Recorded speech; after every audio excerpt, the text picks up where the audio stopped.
The holidays, we're talking holiday traditions, maybe even some unusual traditions. My Hot Topics panel of Rich, Rachel, and producer Joseph are back with me.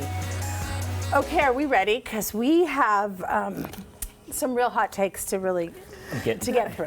Okay, we're talking unusual holiday traditions, and Rachel, you have one that traditions I think we should say that aren't necessarily about the holiday, right? Yes. Okay. So growing up, every year, me and my siblings would pick from our funny stack of VHS tapes to watch movies. You know, after you eat and open presents and whatever, you sit down, and we would always watch Holes, the movie based on the book that stars Shia LaBeouf, and he's sent off to a camp. Yes, right? and this is not a holiday movie. No, it is not a holiday movie. It is like a Disney Channel original movie that was really popular with millennials, I guess, because we all grew up watching it. They made us read the book. Yes, we read the book. They dig the holes. They eat onions. They do all the stuff that they do, and we would just always watch it at Christmas. Like we'd watch The Grinch, but then we would also always just watch Holes. So for when I think of like family Christmas or family holiday traditions, like it is watching Holes with my siblings.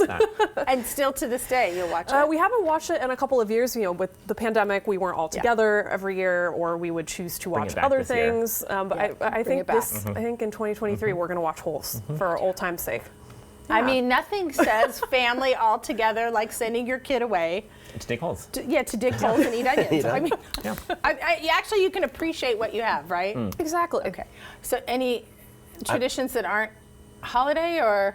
I don't know. I was raised Jehovah's Witness by a Jewish mother, so this time of year is fraught, complex. Different. Yeah, it's a different sort of situation. But my dad celebrated Christmas, and we would go over, and I guess the only kind of tradition we have was we would open presents in order of birth. But I think that's kind of normal. I think. Yeah, my family does. Absolutely. My family does that too. Okay, yeah. All right, we're all doing this. Maybe you can also that makes me feel comfortable. adopt Holes. I'll adopt Holes, yeah. There you go. Yeah, I'd love to watch Holes, yeah. So you have, this is such a hot, this really got us all fired up. Okay, you have something Similarly to Rachel's non-holiday movie, I also feel that Home Alone is a fabulous movie, maybe my favorite movie from childhood growing up, but I do not consider it to be a Christmas movie. Okay, what is wrong with you? I'm sorry, just because it happens during Christmas doesn't, for me, fit into the Christmas category movie. Okay, well, I don't know. All the Christmas music. Sure, but the whole point of it is this kid, Kevin, home alone. It's a really sad, dark story that his mom forgot him on a trip to Chicago.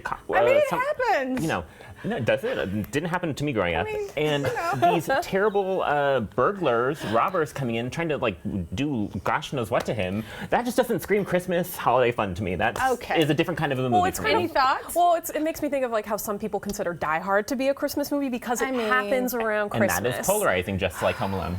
When it is like a really intense like action film. Home Alone is all about, the family that are trying to get back to him because they realize they don't want to be. Because they forgot him, not because it's Christmas. You know, we all make mistakes. Home Alone is about the particular panic you feel at an airport, and Christmas is about the frustration and problems that come up with travel. And so in that way, it is the quintessential Christmas movie. I like Jason, I see your point. But I do understand where you're coming from, and it does make sense. It's a great movie. I love it. I mean, gosh. Still a Christmas movie. Okay. Hot take. All right. Well, speaking of travel, a lot of people travel somewhere warm during Christmas. So Alaska's proposed purchase of Hawaiian Airlines. I was very surprised by this news, as were a lot of people, I think. Same. And I'm worried that it means we'll either pay more or there'll be fewer flights. But well, I'm an Alaska girly, so if it means that I can go to Hawaii possibly more affordably or more frequently, then I'm here for it. Because I guess from my understanding, the brands are staying separate for now, and the flights, the frequency of flights will increase, and the amount of destinations will increase. So I'm cynical. I'm also an Alaska girly, and I've liked the service that I find in Alaska. So if that extends to Hawaii trips too, I think it would be good. But I'm just curious to hear. Yeah, what are you thinking? Well, how come? Well, I just had read some things saying that they were worried. They were worried that now they have a monopoly on the market, and they can cut flights to keep them packed, and you don't have as many options. My only feelings is that I feel not very festive flying Alaska to Hawaii. I feel like flying Hawaiian to Hawaii sounds a lot more fun. Because they'll greet you with the legs. I'm looking forward to that if I ever get to do that. Yeah, I understand the brands are going to stay the same. for now. Okay. Yeah, for now. Okay. Well, let's talk Squid Game. It was a show, and now it's a challenge reality show, which was renewed for season 2. And I have to say, despite the fact that they have a lawsuit because of some of the actors alleging hypothermia and nerve damage Oh my God. while filming. So some of you have some real thoughts on Squid Game, and is it real? We're talking about the game itself. Yeah, well, the finale of this challenge just was released last night, and I watched it. And I just have to say, this was not filmed in America. And so I think that maybe the producers had a little bit of a heavier hand in picking how the game turned out. We don't know that, though. I mean, I just have to think Did you feel that manipulated when you were watching it?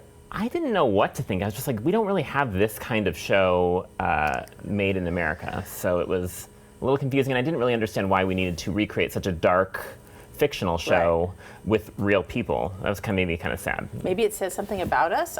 Content. I mean, it's a bunch of people who clearly need $4 million. They all have a lot of sad stories, sad lives that a bunch of money would fix. But there is something really dystopian about seeing a bunch of adults in like a bunked warehouse with a giant chandelier of money over their head that fills when people get eliminated. There's something in there about the American experience. What could it be? Yeah, that reflects back on us in a way that is a little unsettling. Yeah. The desperation is you can even see it in that trailer. Yeah. It also looks like a little too pretty to feel. It doesn't have like the kind of grit of and liveness or like immediacy of what like Survivor. Or of like what all the various reality TV shows that are produced in this country. It is more reflective of the actual original source material than it is of like, hi, we're a reality show which is complete existing. fiction. Right. Yes. Yeah. And I know there have been allegations that it's being manipulated in the sense we don't know. No one and knows. things like that. Yeah. I'm just going to go back to the hypothermia and the nerve damage, no fun. and the fact that we're saying yes, please. Yeah. Yeah, no, For not $4 me. million. I mean, Not for me. Maybe a little nerve damage. I would do a little. Come on, $4 million. You're not going to do a little nerve damage. For $4 million, But right? that is the cynicism it taps into. Yeah. Okay, let's talk about a term I just learned about. You I've been seeing this a lot. told us about this. Weaponized incompetence has been circulating on social media. You want to explain it? It's just basically like strategic incompetence. Like, I don't know how to use our dishwasher, so therefore I don't have to load it and unload it. But you're not really incompetent. Well, I mean, you could load it. I'm not lying. I did recently just learn how to start my dishwasher. I don't understand this.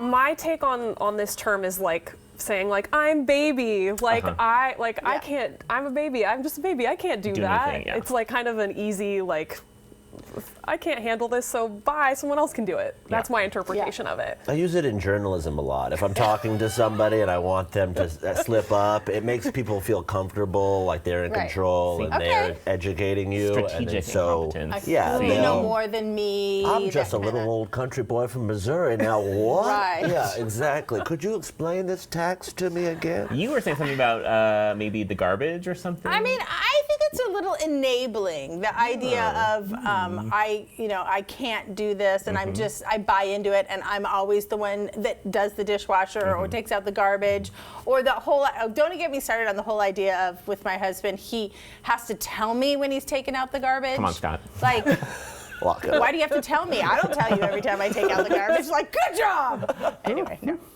But he does do that, so that's all good. And he loves to do the dishwasher, so I'm going to give him Good for him. All right, okay.